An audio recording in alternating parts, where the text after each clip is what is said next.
Hello students, कैसे हैं आप? आज हम पैथोलॉजी का नेक्स्ट टॉपिक पढ़ेंगे जिसमें हम सीओपीडी और ब्रोंकाइल अस्थमा को कवर करेंगे। सीओपीडी की डेफिनेशन क्या है? Chronic obstructive pulmonary disease. ठीक है। और बेसिक डेफिनेशन क्या है? It is a group of lung diseases characterised by chronic air flow limitation that is not fully reversible. यानी कि सीओपीडी में पेशेंट को सांस लेने में दिक्कत होती है क्योंकि हवा निकलने की राह में परमानेंट तंगपन आ जाता है, कमी हो जाती है।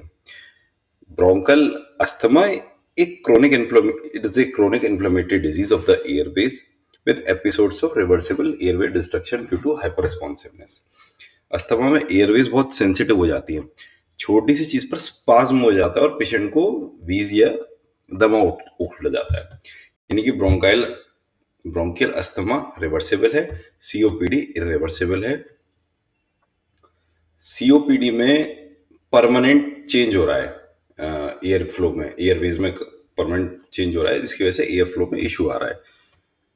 ब्रोंकाइल अस्थमा में सेंसिटिविटी की प्रॉब्लम आ रही है, कभी कभी वो स्पाज्म मार जाते हैं, जैसे कि जिसको हम अस्थमा अटैक बोलते हैं, उसकी वजह से सांस लेने में थोड़ा टाइम दिक्कत होती है, फिर नॉर्मल हो जाता है। कंपोनेंट्स क्या है सीओपीडी की? सीओपीडी में मेनली 3 चीजें होती है। क्रॉनिक ब्रोंकाइटिस यानी कि खांसी बलगम के साथ, एम्फीसीमा चौड़ जाना एयरवेज का, और कई बार ब्रोंकाइल अस्थमा और ब्रोंकाइटिस भी होता है इसमें। तो COPD is a umbrella term, इसके अंदर 3-4 चीजें होती हैं। सीओपीडी में सबसे मोस्ट इंपॉर्टेंट है chronic bronchitis. It is persistent cough with sputum production for at least 3 months in 2 consecutive years।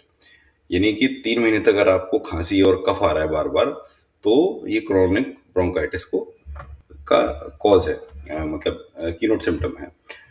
Causes क्या होते हैं इसके? स्मोकिंग मोस्ट सबसे ज्यादा जो होता है, स्मोकर्स को आपको देखा होगा कि हमेशा वो खांसते ही रहते हैं। Air pollution, recurrent infection.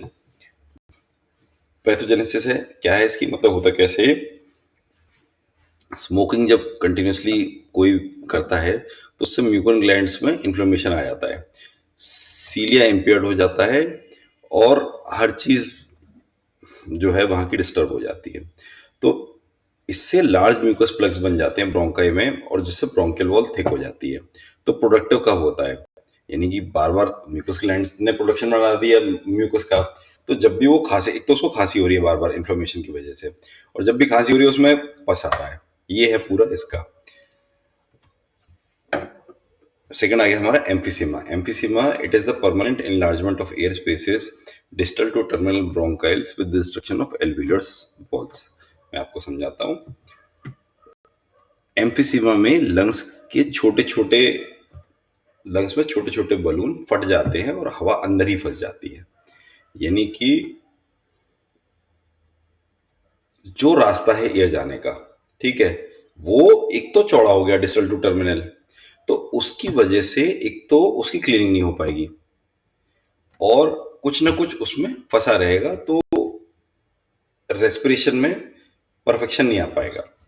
इसके 2 टाइप होते हैं, एक तो जो स्मोकर्स में पाया जाता है एम्फीसीमा, वो सेंट्री सेनार कहते हैं हम उसको, और पेनासेनार कहते हैं, जहां पे अल्फा 1 एंटीट्रिप्सिन डिफिशियंसी होती है। होता क्या है इसमें? प्रोटीज एंटी प्रोटीज में इम्बैलेंस हो जाता है और उसकी वजह से एल्वियोलर वॉल डिस्ट्रक्शन हो जाता है। ठीक है, सीधे सीधे आप समझे कि कोई रोड है, उस रोड पे साथ में उसके क्या बोलते हैं, डिवाइडर्स भी जा रहे हैं। अब अगर डिवाइडर्स में दिक्कत हो जाएगी और वही टूट के सड़क पे बिखर जाएंगे, तो कोई भी गाड़ी को निकलने में दिक्कत आएगी। बस यही कॉन्सेप्ट है इसका, एम्फीसीमा का। थर्ड हो गया हमारा bronchial asthma. It is the episodic reversible bronchoconstriction due to hyper reactive Airways.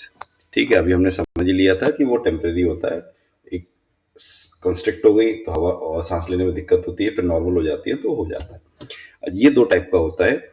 एक होता है एक्सटेंसिक। एक्सटेंसिक होता है एलर्जिक और एटोपिक। एलर्जिक मतलब किसी भी चीज से एलर्जी हो गई, उस एलर्जी ने हाइपर सेंसिटिविटी रिएक्शन ट्रिगर कर दिया। ये जनरली चाइल्डहुड में होता है और इसमें हम आईजीई की वजह से होता है, आईजीई इम्यूनिटी के लिए। सेकेंड हो गया इंट्रिंसिक। इंट्रिंसिक हो गया तो होता है नॉन एटोपिक, ये अडल्ट में होता है और ये जनरली इन्फेक्शन से होता है, कई लोगों को एस्पिरिन से भी होता है। मॉर्फोलॉजी देख लेते हैं इसकी। मॉर्फोलॉजी में आपको मिलेंगे ओवर डिसेंडेंटेड लंग्स, म्यूकस प्लग मिलेंगे, उसमें क्रिश्मैन स्पाइरल्स मिलते हैं। यानी कि क्रिश्मैन स्पाइरल्स असल में साइंटिस्ट के नाम पे है जिन्होंने आइडेंटिफाई किया था कि इसमें ट्विस्टेड एपिथेलियल प्लस बन जाते हैं जो ब्लॉक करते हैं, और चारकोट लेडिन क्रिस्टल मिलते हैं। चारकोट लेडिन क्रिस्टल्स इसोनोफिल से रिएक्ट करके बनाते हैं। इतना ही ध्यान है, ये जो टॉपिक है इसका नहीं तो बहुत लंबा चला जाएगा, और आपके एग्जाम पॉइंट ऑफ व्यू में केवल इतने ब्रीफ ब्रीफ टर्म्स ही चाहिए उनको। क्लिनिकल क्या है इसका? वीजिंग, डिस्नोपिया, कफ, नाइट अर्ली मॉर्निंग अटैक्स, ठीक है, जनरली ट्रीट हो जाता है, कोई दिक्कत नहीं होती है। अब तो अस्थमा वालों के लिए इतने तरह के रेस्प्यूल्स, रेस्पिरेटर आते हैं कि आराम से मैनेज कर लेते हैं। एक बार सीओपीडी और ब्रोंकल अस्थमा का हम डिफरेंस देख लेते हैं। ऑनसेट देखो, सीओपीडी होता है जनरली मिडिल एज स्मोकर्स में, और ब्रोंकाइल अस्थमा होता है जनरली बचपन में, ठीक है। नेचर क्या है इसका? सीओपीडी में इरिवर्सिबल एयर फ्लो ऑब्स्ट्रक्शन है, यानी रोड कभी ठीक होगी ही नहीं। ब्रोंकियल अस्थमा में रिवर्सिबल ऑब्स्ट्रक्शन है, टेम्परेरी प्रॉब्लम आई, वो अपने आप उसके बाद रास्ता, जैसे बारिश के बाद बारिश में रास्ता ब्लॉक हो जाता है, और बारिश आने के बाद पानी सूखने के बाद वो रास्ता अपने आप खुल जाता है, उसी तरीके का अस्थमा है।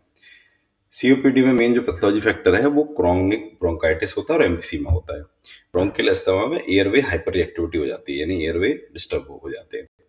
सिम्टम्स क्या होते हैं सीओपीडी के? क्रोनिक कफ मिलेगा, स्पूटम मिलेगा, डिस्नोपिया मिलेगा। ब्रोंकियल अस्थमा में आपको रिकरेंट वीजिंग मिलेगी, बार बार छींक आएगी और सांस सी चढ़ेगी। रिस्क फैक्टर्स सीओपीडी के स्मोकिंग, पॉल्यूशन, और ब्रोंकाइल अस्थमा का मेनली एलर्जेंस होता है, कुछ इन्फेक्शन या एक्सरसाइज से भी हो सकता है। एग्जाम को कीज देख लेते हैं। सीओपीडी का मतलब हो गया क्रोनिक ब्रोंकाइटिस और एम्फिसीमा। क्वेश्चन आता है तो आपको फिर क्रोनिक ब्रोंकाइटिस भी ढंग से एक्सप्लेन करना है, एम्फिसीमा भी एक्सप्लेन करना है। क्रोनिक ब्रोंकाइटिस का हॉलमार्क क्या होता है? प्रोडक्टिव कफ कम से कम 3 महीने, यानी बलगम वाली खांसी कम से कम 3 महीने रहे, और 2 साल में 2 बार होनी चाहिए। एम्फिसीमा का हॉलमार्क क्या होता है? एल्वेलियर वॉल्स का डिस्ट्रक्शन, अंदर ही रोड वोड गिर गई, अब वहां पर कोई चलने की प्रॉब्लम हो रही है। अस्थमा का हॉलमार्क क्या है? Reversible airway obstruction plus IgE medicated response. और अस्थमा के माइक्रोस्कोपिक क्लूज क्या मिलेंगे आपको? अगर हम माइक्रोस्कोपी में देखना चाहें, हमने देखा था कर्शमैन स्पाइरल्स मिलेंगे और चारकोट लीडिंग क्रिस्टल्स मिलेंगे। तो एक और हमारा टॉपिक, कॉम्प्लिकेटेड टॉपिक हमने इजीली कर लिया है, और इतनी ही इजी तरीके से मैं पढ़ाऊंगा। कई सारे एफएमजी स्टूडेंट्स मेरे उसको देख रहे हैं, कुछ के कॉल भी आए थे, तो इसीलिए मेरी टारगेट यही रहता है कि इतना इजी कि आपको पढ़ना बहुत इजी आपके लिए हो जाए। मिलते हैं नेक्स्ट चैप्टर में। थैंक